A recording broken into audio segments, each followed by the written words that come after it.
Alright, this is a video explaining the Congress, how it works. Come on, hurry up. Right, nice. The U.S. Congress, or Congress, has the legislative branch of the federal government. They are the one to make the laws and pass them. The executive branch is the one who executes them or enforces them. And the judicial branch essentially decides if it is is constitutional or not. But we're going over the legislative branch. It is it's two bodies, basically, two houses. It's bicameral. The House of Representatives has way more members. Members are based on population. So California has 54 as of now. In the upper house, which is the Senate, which has only two members per state, so 100. It meets in the U.S. Capitol in D.C. They're chosen through direct election, but vacancies can be filled by a governor. Congress has 135 voting members, and during the election, the reason why the 3 extra is because DC has 3 extra votes when it comes to the election, so that's why it's different for this. 100 senators and the 435 representatives add up. That's 3 from DC, or the Electoral College. The amount of votes you can get at maximum is 548.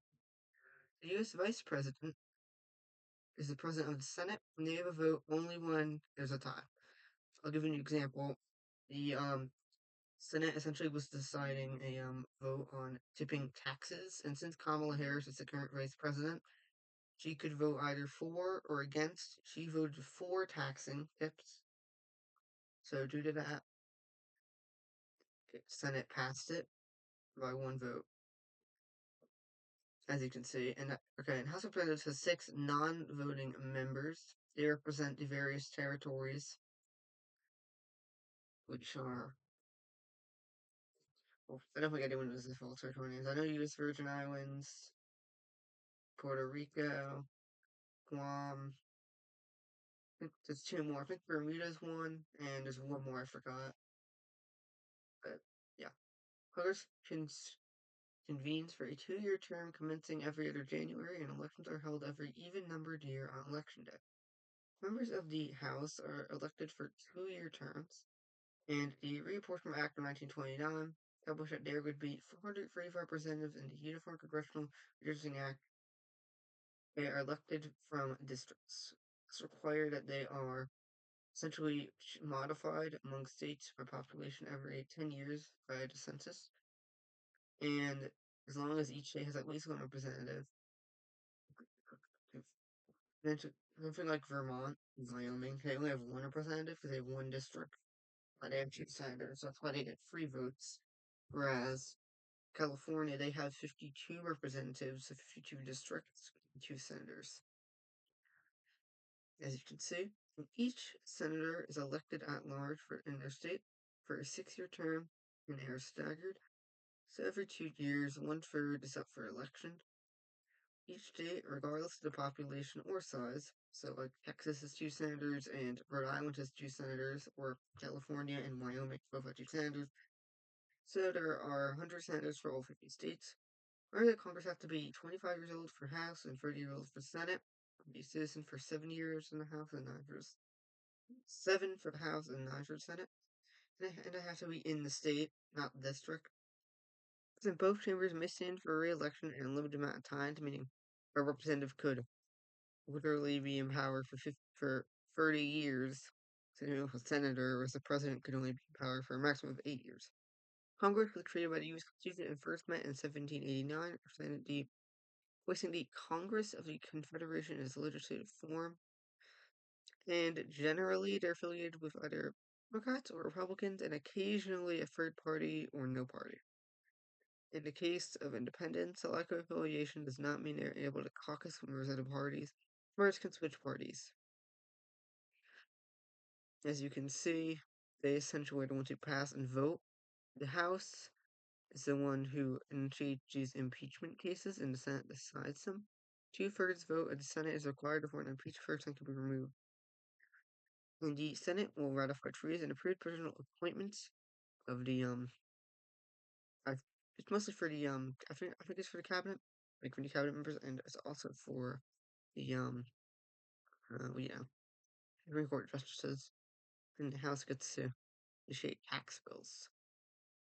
And Congress, we are in the 180th one, 118th one, and it will end on January 1st, 2025.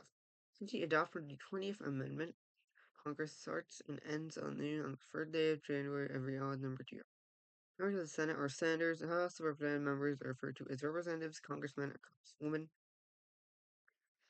And Congress is essentially for passing and voting laws, as you can see.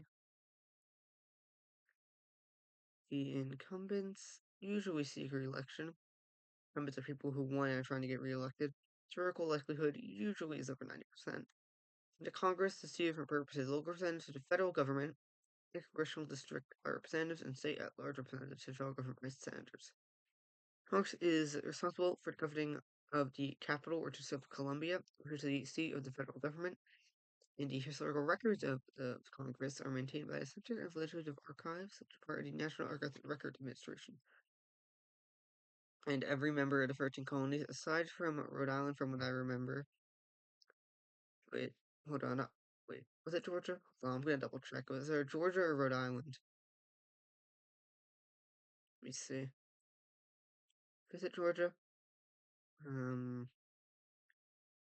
Yeah, Georgia is the one who didn't. So, yeah. So, essentially, Congress over time, nowadays, I may as well go over how it works, just so you all basically. So, whoever party holds a majority generally is the one who gets to pass laws. If you have a majority in both houses, you're going to have laws passed. If you don't, you're not going to have laws passed. Now, the president of the Senate is the vice president. So, in this case, Kamala Harris. The Senate president for tempore is essentially who the vice president has as their like secondary leader in case they're like busy. So after like sick or something or on maternity leave in case of Kamala Harris in this case. You want a Senate Majority Leader who is whoever has control of the Senate. So in this case, it'd be Democrats. They have 4 independent Democrats, such as Bernie Sanders, for instance, and 46 regular Democrats, and the Republicans are 49. Sanders one vacant. Now, don't ask me what happens when there's a tie. I'm going to assume it goes to whoever the vice president is in their party. And the Congress combined has 535 voting members, as I said earlier. As you can see, these people are the territories, basically.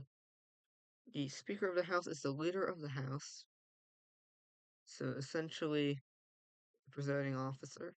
And the House Majority Leader is whoever has the more power. In this case, Republicans have the majority by 9 votes. So Republicans have one house, Democrats have the other house. So it's gonna be pretty confusing for laws. I mean, and yeah, it's really all I can really talk about. I mean, I know I haven't posted in a month. That's gonna do it for this video. Hope y'all enjoyed.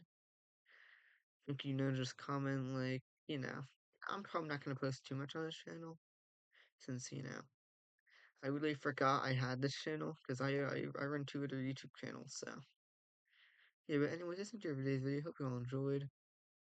I'll let you all read this, and goodbye, guys.